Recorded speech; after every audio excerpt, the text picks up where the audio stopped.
Red Hot Gotsy, come subscribe, like, come subscribe, like, come subscribe, like, come subscribe. Red Hot Gotsy, Red Hot Gotsy, Red Hot Gotsy. Alright, so today I wanted to, talk about The Boys, specifically, seasons, 2 and 3, because I like season 1. I think it's cool and all, but I really want to talk about especially 3, because 3 is the newest season and it's got some problems, but overall I just want to talk about the whole series in general, and just talk about some of the problems with it, also some of the good things, just to contrast. And yeah, let's just get into it. Now, the main thing I wanted to bring up is about the power scaling. Now, the power scaling in The Boys is sometimes really good, and sometimes it kind of falters. Specifically in Season 3, when they get the temp V, I think they call it the temporary V, and even like the regular V, the compound V, it can, work in terms of power scaling, but sometimes it's kind of faulty. Specifically, with like Homelander and stuff like that. Like when Maeve fought Homelander in season 3, like I said, spoilers for season 3. There was problems with that, because in general, Homelander fought Butcher, Huey, and Soulja Boy, all 3 at once, and somehow Maeve was able to fight him alone. Like, that doesn't make any sense. So you can see from times like this, where they have scenes like that, where it kind of like breaks the logic of the show. And I would say the logic of the show was actually well established for the last 2 seasons. So the fact that there were still problems in season 2, like I think the finale, but in general, it was okay. And this season they're just breaking it nonstop, like left and right, and it kind of. Alright, they broke it a couple times. Let me be fair to it. They broke it a couple times, but like it wasn't like every scene it was broken. You know what I mean? I thought it was kind of crazy in general how Butcher could just take the V, and even Huey. Huey's actually more surprising. Like I'll get into that in a second. But when it comes to Butcher is able to be on par with Homelander, and even have Homelander's powers in terms of the heat vision instantly, within the snap of a finger. And it's kind of crazy because Homelander is supposed to be number 1, and he uses reach number 1 just with this temp V within an instant, and it's just like it feels like it takes nothing. It kind of like, it's weird because throughout this whole show we've seen these characters be powerless, and for them to just gain powers like instantly like that, it feels kind of like it diminishes the not the quality of the show, but it just like Homelander doesn't feel as like much of a threat. Like in this season in general, he didn't feel like much of a threat. I feel like a lot of the focus was on Soulja Boy, which is fine because he's a new character and he's a good character, great character, I'll even say. I'll get into that in a second, but I like how just like he was number 1, and then you have like other characters who below him, but also super strong. Like A-Train, Queen Maeve, and Black Noir and stuff like that, but it's just like no one could compare to him. Now it's like you take the temp V and you're on par with him, and it's just like that's annoying. That's really annoying. I wish there was more time given for Soulja Boy to flesh out his powers in terms of like developing them, because I'm still kind of confused on how the beam thing works, that steals powers or takes away, blocks whatever, you know what I mean? Like it's just kind of, because like when they fought Homelander, right, when all 3, Huey, Butcher, you know what I mean, in episode 6, it took forever for him to use it, even after he used it on like the 2, like the people that were a couple, I forget what their names are, who had like the blasting powers. He killed them, and then he was going to kill Homelander, or take away his powers, I mean.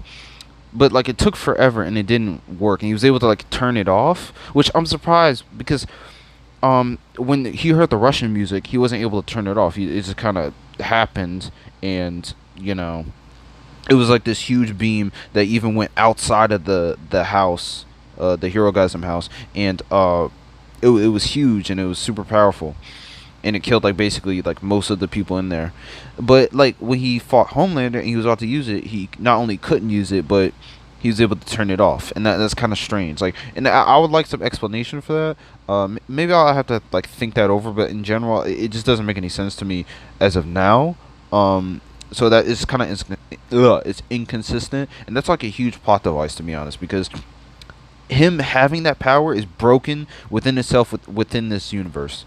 Like The fact they were able to almost take away Homelander's powers, it would have, basically ended the show. To be honest, uh, and imagine you could just use that power on anyone else, and you're good.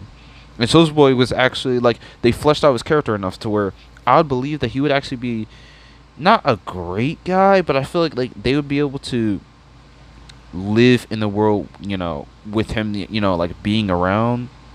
Actually, I really have to think about that actually, because like he is kind of a jerk. Like he's an asshole, but like I feel like he's not as much of an asshole as Homelander, because Homelander is just like genuinely unstable and just psychotic, and he's got a couple screws loose. But Soulja Boy is actually like more well adjusted, even though he is an asshole. Like that's really his main issue. He's just an asshole who was rightfully like, yeah, he was rightfully wronged, right? Um, Vought was trying to replace him and stuff like that, but he's an asshole. So it's just like I understand why people like Black Noir and the rest of the group were mad at him in general.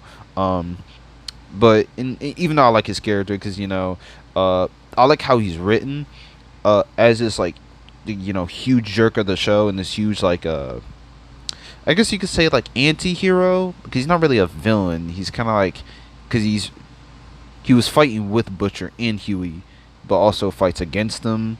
So it's, yeah, he's like around there.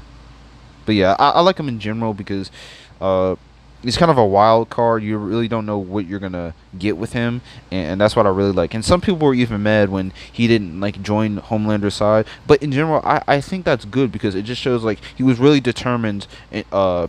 To help Butcher and Huey, because he wanted to keep his word, and that's what he actually lost from his team. They didn't actually stick with him.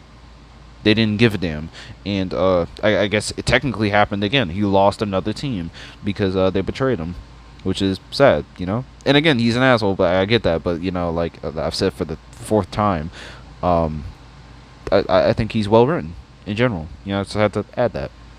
Also, like Stormfront and Stillwell in season one, and Stormfront in mainly season two, but she died in season three. I hope what is it, Soldier Boy doesn't die in season like four or something like that, because I think he's a fantastic character, and I just hope they keep characters like that around in order to build around, like for him to be built around the story, and add to it, because he's a really good character, and he added a lot to the show, added a lot to Homelander's background, and yeah, just hope they keep him around.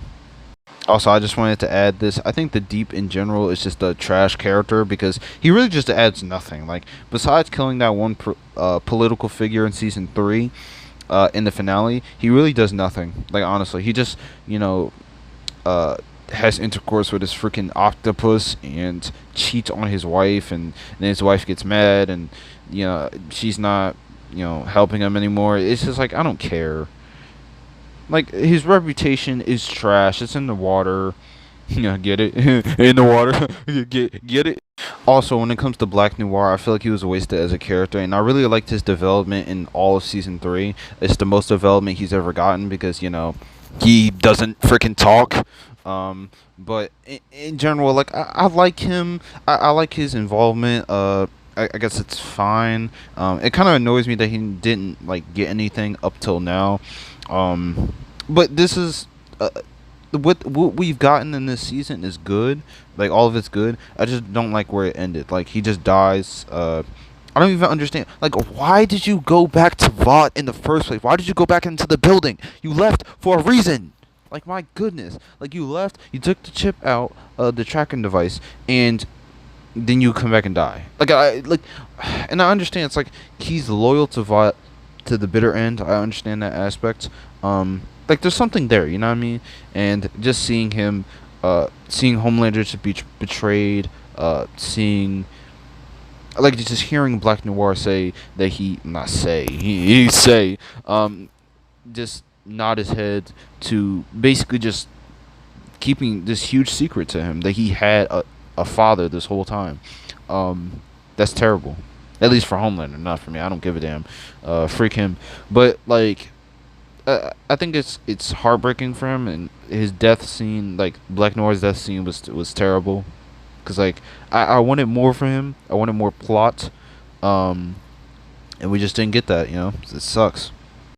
The last thing I wanted to mention is about Soulja Boy's shield. Now, Soulja Boy's shield, after Butcher was laser beaming it, it didn't really have any like impact, or at least the amount of impact that I wanted it to have, because I already knew that he was going to do it, and that Homelander was going to help him, because those two care about Ryan and everything like that. But I kind of wish I had more like oomph to it, like more of a kick, because like when he shoots his lasers at the shield, it's just kind of like, I feel like Soulja Boy's just standing there, and there really isn't much of like he wasn't really like fighting back or anything like that. There isn't much like cinematography with it. There was no like huge music score or anything like that, and it was just kind of annoying, to be honest. Also, in terms of power, I feel like Starlight is kind of underused. I feel like her power is it's good, but it's not really where I would want it to be, and I wish they would do more with that. I don't know if she's more powerful in the comics, but I feel like in this series it's like in the live action one, she's just really not all that powerful. That even when she blasted, what is it, Soulja Boy? Y'all already know I'm gonna mention that part. She barely did anything. He got right back up, right back up. Did not do a damn thing. And my whole thing is, I understand that he's a very powerful character, and stuff like that. So like he's on par with freaking Homelander. So it's understandable. Like if she did that to Homelander, it would be the same thing. But I don't know. Like I wish it at least like blinded him for a couple seconds, like a little bit longer. But yeah, it was more just like a shockwave ability, like a knockback. And that's it. But I guess it's fine. It did the job. Showed that everyone was pitching in, and even Mother's Milk helped with like knocking him out. Soulja Boy. So yeah. I guess The Boys, it's a good show. I just wanted to label some things that were wrong with it. Comment, subscribe, like. Let me know what you think of this series, good or bad. And yeah, see you guys later. Red Hot Gotsy, come subscribe, like, come subscribe, like, come subscribe, like, come subscribe.